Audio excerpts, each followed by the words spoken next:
yang artinya dan Tuhanmu telah memerintahkan agar kamu jangan menyembah selain Dia dan hendaklah berbuat baik kepada kedua orang tua. Dalam ayat ini Allah menyandingkan perintah menyembahnya dengan perintah berbuat baik kepada orang tua. Ini menunjukkan betapa mulianya kedudukan ayah dan ibu dalam hidup kita. Teman-teman, kita semua pasti punya cita-cita.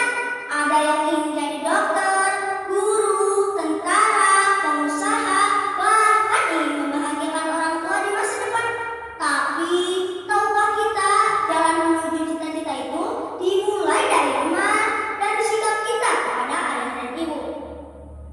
Allah bahkan melarang kita berkata kepada orang tua.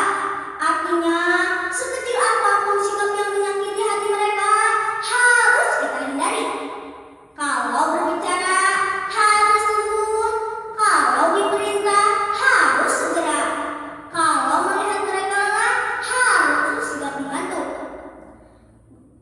Bayangkan teman-teman, kalau setiap hari orang tua kita tersenyum karena kebaikan kita, mereka akan mendoakan kita. Doa orang tua itu luar biasa dahsyat. Doa itulah yang menjadi pintu kesuksesan. Jika cita-cita ingin tercapai, jangan hanya rajin beribadah, tapi juga rajin berbakti. Jangan hanya mengejar nilai tinggi, tapi juga kejar orang tua.